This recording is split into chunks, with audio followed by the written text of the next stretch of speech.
Salut. Est-ce que tu peux tourner ton téléphone comme ça, t'es dans le même sens que nous? Comme ça? Hop, ouais, Voilà, parfait. impeccable. Ok, Salut. parfait. Bonjour, eh ben, Je on baisse est un peu le ravi de son. t'accueillir Ben, en moi aussi, direct je suis hyper content. live.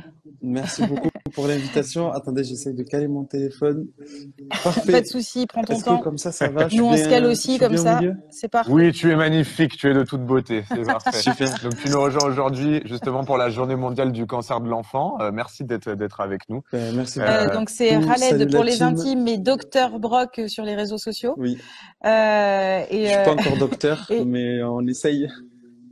oh, presque. Quand on a passé l'externat, après, c'est C'est- tout cuit. Oui. Et justement, j'allais dire, t'es interne en médecine. Est-ce que tu peux est-ce que tu peux commencer par nous raconter un peu ton histoire perso et comment t'es devenu médecin? Parce que c'est pas banal ce qui t'est arrivé et moi, ça m'a scié. Mon histoire perso, j'ai grandi chez mes grands-parents en Algérie. Et mes parents étaient en France, donc j'étais séparé d'eux à l'âge de 5 ans. Et après, je les ai rejoints à l'âge de 12 ans. Donc je suis resté 7 ans sans mes parents en Algérie. Et après, je les ai rejoints en France à l'âge de 12 ans. Et puis, j'avais pas de vocation particulière pour la médecine. Et c'est quand en terminale, j'ai fait une sortie à l'hôpital, une sortie scolaire en SVT et là je suis tombé amoureux de l'hôpital, de la science, de soigner des gens et je me suis dit bah voilà c'est ça que je veux faire. Moi je suis très sportif à la base et je voulais être dans le sport, je voulais faire du MMA, je fais du MMA des sports de combat et je voulais faire ma vie là-dedans et au final il suffit d'une sortie et je Tu- suis tombé amoureux de la médecine quoi. J'adore le combo Ah mais moi, MMA moi et médecin, je suis fan quoi. c'est génial quand Vraiment, même. je suis fan. C'est l'offre et la Euh, demande, je crée je c'est m'auto- ça, Il ouais. se fait son propre business en fait. je Tu m'auto-suffis. t'auto-soignes. Ouais, c'est ça. Est-ce que tu peux nous en dire un peu plus sur ce que c'est que, parce que donc tu es interne, comme tu l'as dit, t'as pas encore C'est ça. fini ton parcours. Est-ce que tu peux nous expliquer un petit peu ce que c'est que interne en médecine? Alors, interne en médecine, c'est à partir de la septième année. On est interne à partir de la septième année et en fonction de la spécialité qu'on prend, on fait soit 4 ans, soit 5 ans, soit 6 ans et plus en fonction de la spécialité. Mais en gros, je pense que ça s'arrête à 6 ans avec la nouveauté qui est docteur junior. En gros, c'est on passe la thèse et après on fait une année de plus à l'hôpital. On est en transition entre docteur et mini-docteur, donc docteur junior. Et avant ça, il faut passer le concours de première année, qui est maintenant la PASS et la LAS. La PASS, c'est directement en première année de médecine, en faculté de médecine. La LAS, c'est une faculté autre avec une option médecine qui va te permettre ensuite d'accéder aux études de médecine. Donc, deuxième année, que ce soit médecine, Ouais. dentaire, pharmacie, maïeutique ou Sage-femme, non, il y a pas. sage-femme. Oui, c'est ça, Voilà, sage-femme. c'est Ouais, c'est ça. les cinq filières. J'ai dit Et toi, t'as choisi quoi comme spécialité? là, médecine générale. Là, je suis interne de médecine générale et j'avais pris à la deuxième année de médecine, j'ai pris médecine. Et c'est quoi la vie d'un interne alors? Parce que moi, je te suis sur les réseaux, donc je vois tes stories où tu sors de l'hôpital, Ouais, il est 3 heures du mat. ouais, c'est ça. Je fais plus de garde de nuit en ce moment. J'en ai Ah, fait beaucoup l'été. Et du coup, j'ai choisi un stage où je suis aux urgences, mais je fais plus de garde de nuit parce que 8 mois à faire des gardes de nuit, ça allait être un peu compliqué. Et j'ai bien fait parce que je fais quand même des gros horaires. Je fais 40 heures par semaine et il y a des semaines où je hmm. fais plus de 50 heures. Donc, lycée sur 3 semaines, je fais 47 heures et demie par Et médecin semaine. généraliste Quoi. aux urgences, c'est quoi? C'est les urgences? Enfin, ouais, c'est les urgences du coup, Oui, quand c'est En médecin fait, généraliste en on est hôpital? ouais, c'est ça. Ouais, formé, c'est ça? on est en formation, donc on fait le taf avec un urgentiste qui est mon Ok. chef. On est dans la même équipe, on est interne, on gère nos propres patients de A à Z, et si on a des questions, on voit avec les chefs. Ok. Et Voilà. t'es dans quel hôpital, toi? C'est quelle ville où t'es? Moi, je suis C'est interne, Marseille, non? je suis de Marseille à la base, et là, je suis Ouais. interne des hôpitaux de Bordeaux. On est sur la Ah, Nouvelle-Aquitaine. d'accord. Je dirais pas Ah, ok, je pensais que Ok, mon lieu de d'accord. stage Ah oui, mais précisément t'es. parce que voilà, Ouais. Ok. Tu as peur de j'ai te pas faire envie suivre, de. Non, c'est pas d'avoir ça, des mais c'est Ouais. problèmes. surtout pour C'est le pour les stage, c'est patients, pas. ouais. Ouais, c'est ça, Ouais, les bien sûr. patients, Parce que c'est pareil, le sur les secret médical. affectations, ça marche comment? C'est toi qui as choisi d'être à Bordeaux ou après, Oui. tu choisis où tu veux aller? En fait, Ok. on choisit en fonction du classement, la ville où on veut Du aller et classement, la ouais, c'est ça. spécialité. Donc, il y a toujours un concours, comme en première année. En sixième année, il y a un concours pour choisir sa spécialité et aussi choisir sa ville. Moi, Et je qu'est-ce que voulais tu aller as à fait Paris comme... de base. Ouais, Et vas-y, après, vas-y, vas-y. je suis allé à Paris, j'ai un peu vu comment c'était et je me suis dit, bon, Et la vie est... on T'es va retourné à peut-être Bordeaux. Repartir aller, dans le sud. on va peut-être aller dans le Re- sud parce que aller dans le sud, voilà. Et j'ai pris ouais. médecine générale Et parce que je voulais faire ça depuis le début, médecine générale. Je m'étais un peu intéressé à la chirurgie au début de mes études, mais après, pendant l'externat, ça m'a pas plu tant que ça. Je kiffais aller au bloc, mais je me voyais pas être vraiment tous les jours de ma vie chirurgien. chirurgien, quoi. Ouais. Tout à l'heure, on parlait de médecins généralistes qui ont posé des diagnostics de cancer, justement. Est-ce que toi, Oui. ça t'est déjà arrivé de poser des diagnostics aussi lourds et que c'est des diagnostics, surtout chez les enfants, qui sont très, très compliqués à poser, justement, Alors, parce que c'est une maladie qui est pas facile à diagnostiquer? c'est pas facile à diagnostiquer, mais le médecin généraliste, en fait, son rôle, il est en première ligne de soins et il va orienter la prise en charge des patients. En fait, son rôle, c'est de coordonner le soin et la prise en charge. Et il m'est déjà arrivé aux urgences de diagnostiquer des cancers. Et ce qui Mm. m'avait posé problème, alors, on a des devoirs à faire en médecine quand on est interne, c'est de parler des situations qui nous ont le plus posé problème lors de notre stage. Et tous les mois, on doit rendre une situation, ça s'appelle les situations ponctuelles. Et ma dernière situation ponctuelle, c'était le diagnostic, c'était une consultation d'annonce de diagnostic grave, c'était un cancer du côlon chez un patient. Il était âgé, c'est pas un cancer de l'enfant, Mm. mais on l'avait annoncé dans un box d'urgence avec tout le Ah oui, brouhaha, d'accord. etc. Et ça m'avait Ah ouais. un peu posé problème. Et Donc du vous coup, faites oui, remonter ça et derrière vous faites quoi? Vous en rediscutez en staff et c'est ça. On en rediscute ensemble, comment on peut améliorer les choses, comment on peut rediriger le patient, comment on peut le reconvoquer pour en discuter en davantage. Et rediscuter. là, ouais. Et là, c'était dans un contexte d'urgence, donc il fallait quand même avoir son accord pour l'opérer au plus vite, parce qu'il y Mm. avait une occlusion qui qu'il fallait lever en urgence. Parce qu'il y a des protocoles particuliers quand on fait des annonces aussi compliquées et aussi lourdes, c'est quand même très spécifique. Alors oui et non. Il y a des protocoles particuliers, mais ça dépend des médecins et de leur tact. Donc on voit comment on Ouais. fait. On n'est pas vraiment formé. Je trouve ça dommage que sur toutes nos études, on n'est pas vraiment formé sur l'annonce des diagnostics. Et surtout chez les enfants, euh, pouvoir expliquer aux parents, pouvoir expliquer à l'enfant, c'est vraiment très spécifique et pas tout le monde a le tact pour le faire naturellement. Mm. Donc on devrait plus mettre l'accent là-dessus sur la formation.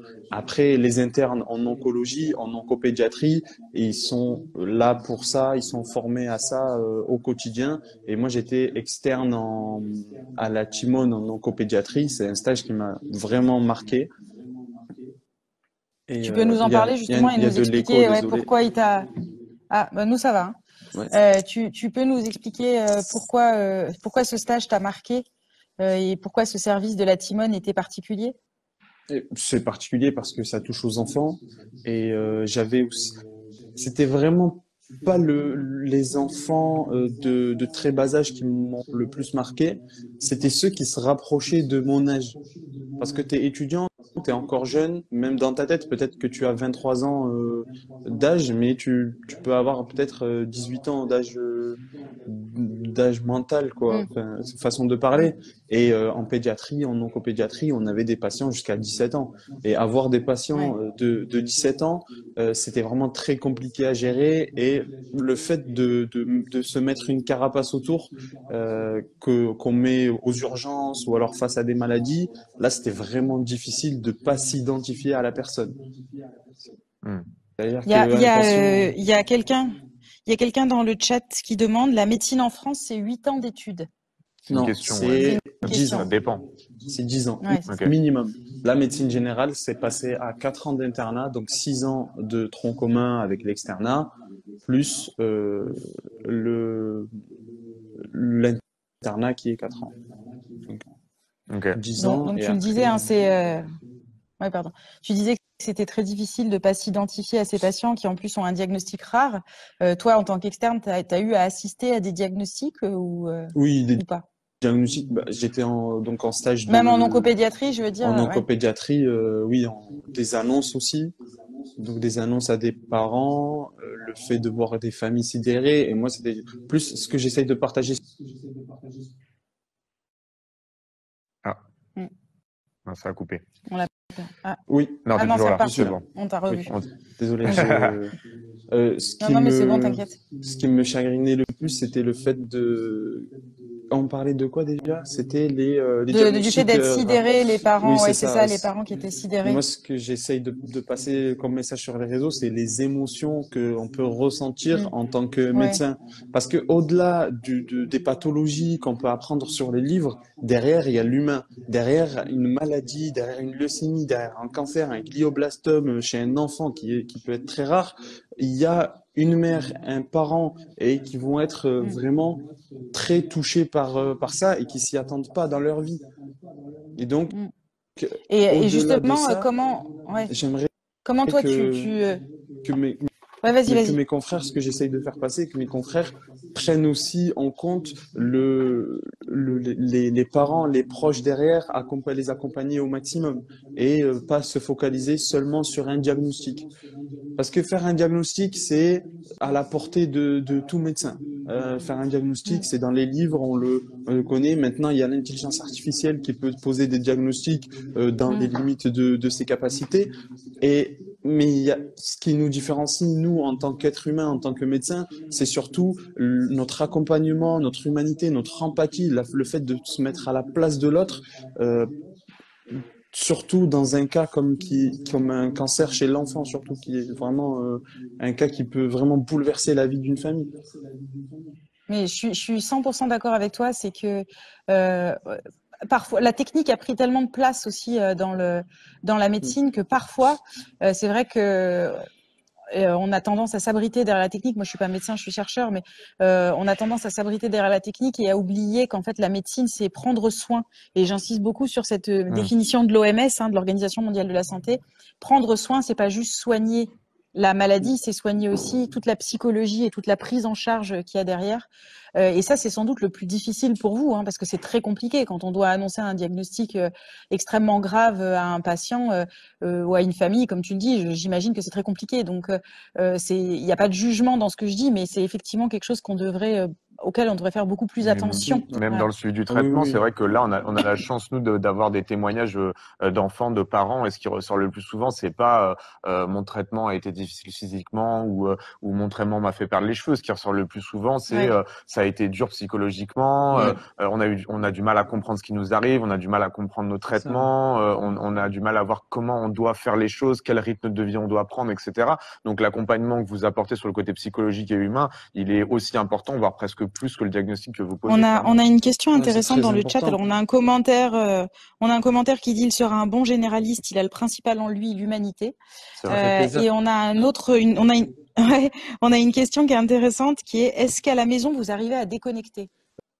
Alors, moi, c'est particulier vu que je suis sur les réseaux. Donc, quand je rentre chez moi, Ouais. il faut que je fasse des vidéos, il faut que je Tu te raconte connectes? puisque je suis connecté. Donc, Ouais. j'arrive pas trop à déconnecter. Mais ce qu'il faut faire, oui, c'est que rentrer à la maison, ou laisser ce qui se passe au cabinet, aux urgences et vivre sa vie. Et ça, c'est avec l'expérience qu'on l'accumule. Au début, t'as du mal à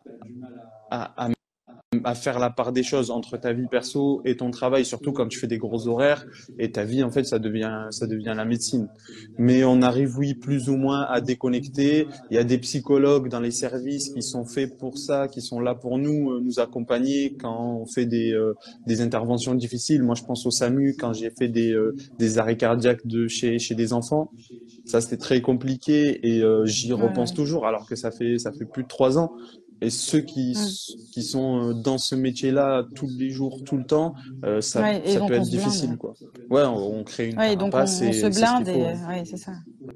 C'est ce qu'il Ouais. faut pour soi, mais du coup, c'est compliqué pour les autres parce qu'en créant la carapace, ben, on diminue Oui. l'empathie et donc on perd aussi ce côté humain. Et tu parlais Euh, de la vulgarisation ouais, sur les réseaux. Est-ce que ouais. pour toi, c'est une forme d'exutoire d'ailleurs, ou est-ce que c'est un besoin d'aller encore plus loin dans ton métier en sensibilisant les gens sur les réseaux? Moi, ça me permet de faire de la prévention, je trouve ça super important. Et j'ai commencé les réseaux sur un coup de tête, j'étais au SAMU, je m'ennuyais et j'ai pris mon téléphone, j'ai filmé des sirènes du SMUR, je racontais un peu mon quotidien et ça a plu et les gens aiment ça. Mais en fait, les gens, ce qu'ils veulent sur les réseaux, c'est une personne en laquelle ils s'identifient, une Mm. personne qui peut leur apporter une vision différente de ce qu'on a dans les médias, des médecins ou alors dans l'opinion publique. Et c'est ce que j'essaye de faire, juste de Ah, partager c'est ma sûr que c'est des... personnalité et Ça, voilà. c'est sûr que c'est décalé. Mm, Ouais. C'est sûr que c'est mm. décalé. Moi, j'adore. Tu fais la promotion du sport, comme tu le disais, et du MMA. On en a parlé, hein, de l'importance du sport dans la prise en Ah oui. charge des patients. Qu'est-ce que tu veux faire, toi, dans le futur? Comment tu veux concilier ta passion pour la MMA et le MMA? Le Oui, Ouais, je sais pas, MMA? bonne question. Le ou la MMA? Le MMA le MMA. et la médecine. Je sais pas, moi je. J'aimerais être médecin du sport. C'est pour ça que j'ai pris médecine générale, c'est pour me laisser le choix de faire plusieurs DU, faire un peu de tout. Donc la médecine du sport, c'est un axe qui m'intéresse de plus en plus. Depuis le début, Et, en fait, c'est la surspécialité qui m'intéresse le plus. C'est médecine du sport. et peut-être que tu iras travailler, du coup, je t'encourage à aller voir par là-bas au Phare des Sourires. On a découvert cette association tout à l'heure, l'association Sourire à la vie, qui Ouais, justement fait la promotion du sport pour les enfants et les jeunes qui sont atteints de cancer. Ils font plein j'en de trucs avec le ai sport déjà et je suis sûre qu'ils entendu seraient parler, ravis ouais. d'avoir un. Ouais, Ben moi, ça me va voir, c'est ferait du côté de plaisir, Marseille. j'irai regarder, oui. Mais oui, Ouais. j'en ai déjà entendu Merci parler. beaucoup. J'étais Ah, passé Attends. en oncopédiatrie et ils faisaient des interventions dans le service même. De sport. Mm. Ouais, on a beaucoup parlé de plein sport. de petits Mm. messages qui disent Hello Doc, gros respect pour ton parcours, incroyable parcours, bravo Merci pour les le gars, parcours, ça il y a fait beaucoup de choses plaisir. par rapport à ça. Donc oui, il sera un bon généraliste. Il y a Charline qui nous dit, je crois que tant que l'on n'est pas touché, on ne peut même pas imaginer, nous avons vécu cela comme un tsunami. Merci pour ce beau témoignage. Merci à tous ces médecins et ces soignants. Une spéciale dédicace à un bon oncologue à Curie, exceptionnel ces hommes et ces femmes. Donc comme quoi, il y en a qui se souviennent de leur oncologue, qui Ouais, les ont bien ouais, accompagnés. Bravo Émile, merci pour tout. Certains services font des consultations d'annonces en binôme avec ouais. les infirmières, médecins et infirmiers. Vous Mm. avez tous les deux les compétences. C'est vrai que c'est assez intéressant. Y a-t-il des Euh, oncopédiatres sur les réseaux? Pas à ma Est-ce qu'il existe des connaissance. spécialistes oncopédiatres? C'est vrai, c'est Bah, il une y a bonne des question. oncopédiatres, mais sur les réseaux, j'en connais pas. Si. Oncopédiatre, Il y j'en a des, connais il y pas a, non il y a- plus sur la raison. Non, il y a des Des oncologues, mais oncologues, pas des oui. oncopédiatres. Ouais. Yael qui nous dit sincèrement, pour avoir été infirmière présente lors de consultations d'annonces, cela est d'une grande aide pour la famille et pour le médecin. Cela Donc partage c'est cette binôme. difficulté en Ouais, c'est humanisant binôme. davantage, en parlant du fait d'être présent infirmière et médecin en binôme lors de l'annonce. Merci à tous pour ces commentaires. On rappelle qu'on est en live pendant 27 heures pour la journée mondiale du cancer de l'enfant avec 2500 voix. Merci Dr Brock d'avoir Merci les joint ta gars, ça me voix fait plaisir. à tous ces Merci spécialistes infiniment. aujourd'hui. Merci pour ce que tu fais. Suivez-le sur Ah les ouais, réseaux. il est trop top. Et on se donne rendez-vous, nous, à 21 heures. N'hésite pas à le dire aussi à ta Oui, communauté. On essaie de réunir Le plus de pour monde nos équipes le possible. plus de monde monde. possible à Allez, 21 heures aujourd'hui. super. Super. Merci Merci Voilà, beaucoup, beaucoup. Khaled. À Merci. merci les À bientôt. gars, très Au vite. bonne revoir. soirée. Merci. Salut. Salut.